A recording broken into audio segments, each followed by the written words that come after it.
hari yang istimewa karena saya bertemu dengan senior saya, seorang senior di Universitas Indonesia yang hobinya naik gunung, ya kan? Tapi jargon-jargonnya di sebuah acara stasiun televisi swasta itu mendunia. Jadi bukan hanya di Indonesia saja, dia menjadi presiden dari Akal Sehat. Siapa lagi kalau bukan Rocky Gerung, ya. Yang jadi pertanyaan adalah, kenapa sih Abang begitu bilangnya apa ya?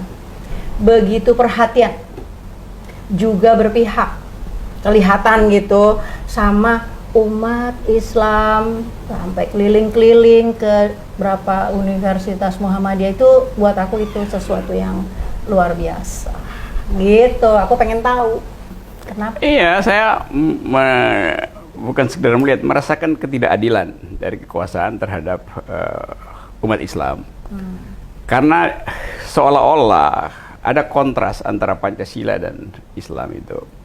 Dan itu berbahaya sebetulnya tuh. Jadi saya membela hak Muslim Society, rekan-rekan sewarga negara saya untuk hidup setara di Republik ini. Itu mulai dengan 212 yang begitu berniat untuk menuntut keadilan, tapi bahkan diberitakan pun tidak kan. Jadi orang bilang saya pro 212. Enggak, saya bukan pro 212. Saya pro hak rakyat untuk tahu apa itu 212 tuh. Dan saya ingin kalau saya digituin juga 212 pro saya gitu kan. Karena kita sama-sama ada di dalam kehidupan republik, bukan kehidupan kerajaan. Jadi pemerintah nggak boleh bikin diskriminasi itu.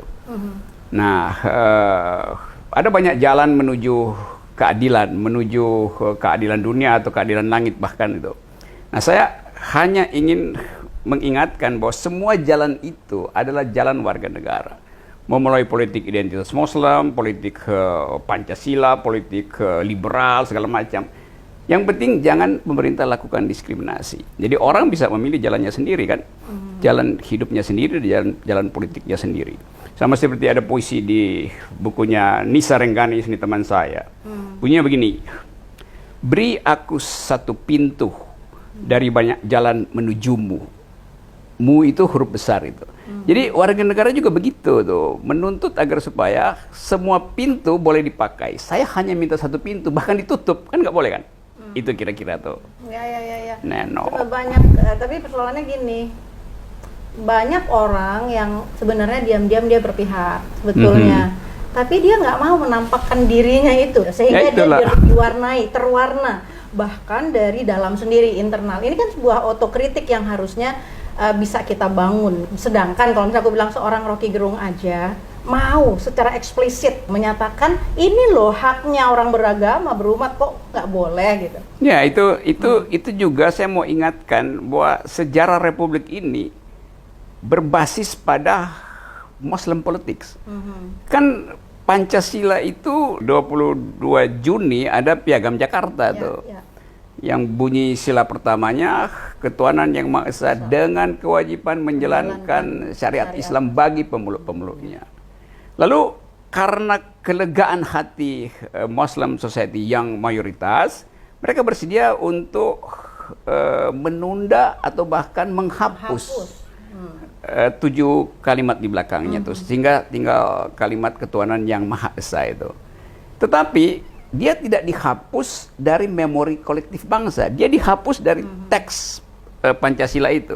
Tapi memori kita tahu bahwa Piagam Jakarta itu juga adalah inti dari perjuangan kemerdekaan tuh. Nah, itu yang mesti kita ingatkan. Jadi seolah-olah kalau udah dihapus maka politik Muslim itu udah nggak boleh ada lagi tuh loh. Orang berpolitik bahkan dengan daya pikat agama itu biasa, sah, karena orang ingin dapat jalan lain selain yang disediakan oleh ideologi yang lain kan.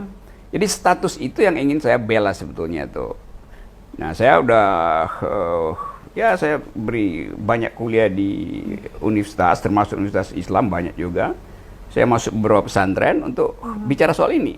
Dan justru di pesantren, saya bahkan masuk ke pesantren Abu Bakar Basir, Ngeruki, yang dianggap sebagai sarang radikalisme. Enggak, radikal. Saya diterima di situ dan kita berdiskusi dengan akal sehat tuh. Dan saya membaca bahwa kebanyakan sebetulnya dari yang dianggap sebagai teroris lah atau apa, yang menuntut justice aja tuh. Jadi kalau pemerintah sediakan social justice, maka politik yang basisnya adalah identitas bisa dialihkan energinya menjadi tuntutan sosial kan. Jadi seolah-olah itu dianggap sebagai ingin membawa Indonesia ke dalam bentuk teokratis. Saya nggak nangkap itu. Karena orang Indonesia selalu ingin agar supaya dia menjadi warga negara sekaligus bertakwa kepada Tuhan itu. Itu kan tradisi awal di kita. Mau dari sejarah politeisme, sejarah macam-macam sejarah di belakang kita sampai akhirnya agama masuk, agama Islam masuk, agama Nasrani masuk, agama Hindu macam-macam. Jadi antropologi kita memang basisnya adalah belief, keyakinan terhadap Tuhan, keyakinan terhadap kekuasaan adikodrati. Itu mau dihilangkan. Nah, itu yang saya nggak setuju. Atau diguncang-guncang lah gitu. Ya bahkan kalau bagian itu disebut sebagai radikal, maka saya tentang itu sebetulnya. Insya Allah, ya dari sebagai Muslim lah ya, sebagai Muslim saya tentu banyak sekali Muslim yang melihat ini sebagai satu keajaiban ya, keajaiban. Dari saya tanya-tanya mak-mak misalnya kan, penggemarnya Bang Rocky kan mak. Iya, Neno. Oh iya, sampai satu hari ya saya buka aja nih, saya terheran-heran pergi ke rumahnya Abang, terus di di satu bukan gazebo ya, rumah pondok ya gitu ya, pondok. Ada mukena ya. Saya sampai wow gitu. Terus saya bilang, wah, ini jangan-jangan sebentar lagi dinobatkan namanya jadi Muhammad Rocky Gerung. Saking bahagianya ya. Dan gini nih, ada satu hal yang menjadi pertanyaan tapi Neno nggak bisa jawab. Yang jawab adalah Abang. Selubung apakah namanya sehingga sikap kemurnian ini tadi ya, itu kan kemurnian datang dari satu pemikiran yang sangat teduh, mendasar. Lihat ini loh, ada Piagam 22 Juni, ada peran, ada historicalnya. Tapi ketika justru orang-orang itu yang memerintah nggak bisa melihat itu dan kemudian malah melakukan istilahnya kepada rakyatnya sendiri itu loh, nggak membuat lega. Itu selubung apa sih sebetulnya yang ada gitu? Neno nggak bisa jawab itu. Apakah memang spirit kekuasaan itu yang menjadi muaranya atau apa? Ada satu periode ketika kekuasaan itu kehilangan kemampuan untuk membaca sejarah rakyatnya tuh, sejarah bangsanya tuh. Nah, itu periode yang diselubungi oleh ketakutan melihat perbedaan. Ketakutan untuk dikritik. Jadi itu seluruhnya adalah tempat persembunyian kekuasaan.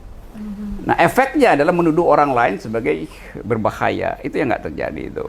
Nah, saya nggak suka kultur semacam itu tuh. Ya tadi di tempat saya, di rumah saya siapin bahkan beberapa kitab suci, Hindu ada, Muslim ada, Bible ada. Saya siapin mukena, saya siapin sajadah. Karena saya banyak teman Muslim. Dan pasti lebih banyak teman Muslim daripada agama lain, karena Muslim adalah mayoritas tuh. Tapi poin saya adalah hak orang untuk menikmati momen spiritual privatnya harus dihargai oleh tuan rumah tuh. Karena itu saya siapin tempat untuk orang sholat. Orang bisa milih mau sholat di sini, bisa pindah yang di bawah pohon.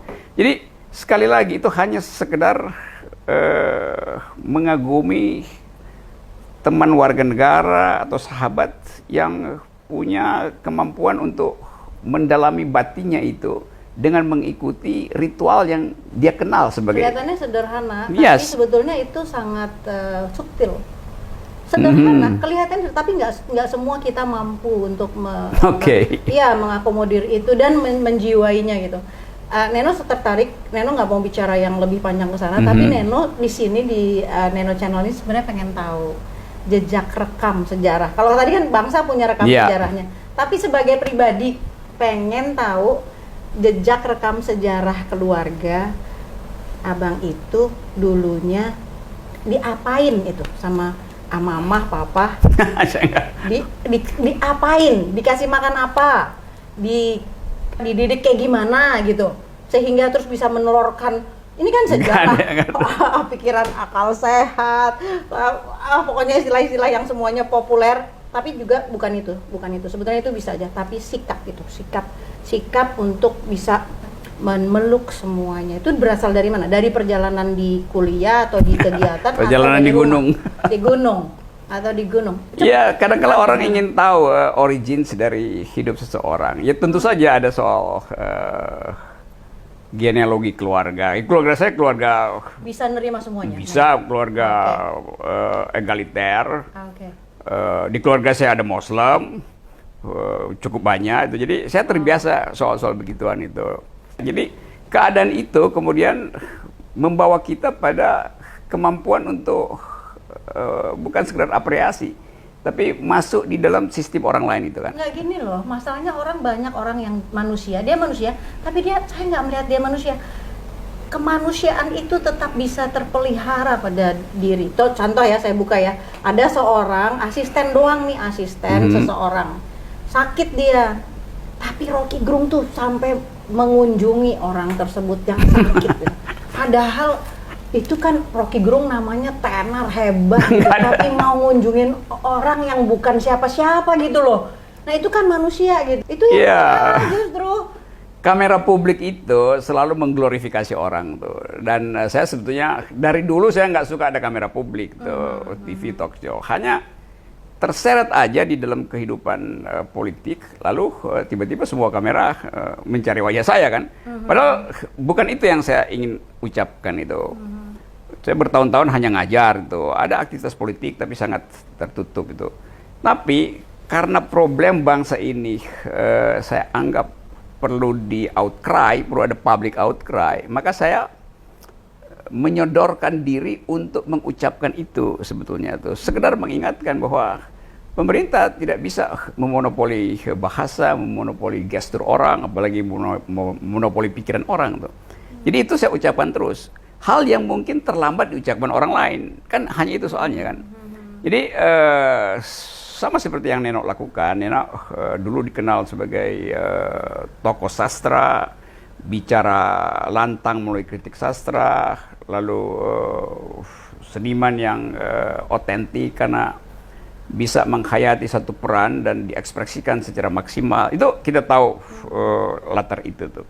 Lalu Nenok berupaya untuk masuk di dalam wilayah kerohanian itu, mengasuh batin masyarakat yang mengalami kegelisahan karena dicegah untuk mengekspresikan dimensi teologis manusia itu. Itu Nenok lakukan tuh. Nah, orang lalu menganggap bahwa Nenok hidupnya itu cuman soal teologi. Orang nggak nangkap bahwa kemampuan Nenok itu juga multidimensi itu. Nah, hal yang semacam itu yang mau kita hadirkan pada publik, bahwa setiap orang punya macam-macam dimensi yang kesorot oleh kamera, kebetulan cuma bagian itu kan. Jadi itu yang kemudian dieksploitir. Nah, yang kesorot ke saya selalu memberi kritik kepada pemerintah. Karena kamera publik hanya ingin saya ucapkan itu kan. Bahwa saya juga hidup sederhana aja, sebagian besar kegiatan saya harian adalah naik gunung, masuk ke hutan. Mungkin orang anggap itu kok agak aneh, berlainan. Jadi poin saya, berbagai macam dimensi kehidupan itu sebetulnya bisa paralel. Hanya karena kamera publik, maka yang tersorot hanya satu dimensi itu. Dan lain sebagainya. Ini kalau bicara dari dimensi ruhiyah ya. Kok ketenaran, dipuja-puja, bahkan sadis banget, ada yang bilang itu Rocky Gerung tuh nabi, filsafat katanya gitu. Aduh, saya bilang. Iya, karena itu ada juga yang maki-maki lebih dari itu kan. Itu iblis keparat katanya. Lebay banget. Gak pernah kasih pujian pada pemerintah, lu gimana? Iya, jadi di luar itu tetap Rocky Gerung adalah manusia kan gitu kan. Yes, sederhana, yang biasa aja gitu. Yang bersahabat dengan Nenok Warisman, bersahabat dengan semua orang. Dan bersahabatnya tuh bukan nama Nenok Warisman, nama monyet. Jadi, yes. Dengan pohon, dengan serangga saya bersahabat. Jadi di rumah itu suka datang monyet dan udah dikasih makanannya kan, pisang kan? Ada monyet suka turun. Monyet turun, terus udah gitu dia tahu dia ngambil pisang itu gitu. Jadi bersahabat sama semuanya. Jadi emang sikap itu, sikap batinnya itu emang penting, sehingga akhirnya nggak memunculkan rasa takut kan? Enggak lah. Enggak kan? Rasa ingin mendekat dengan seluruh makhluk.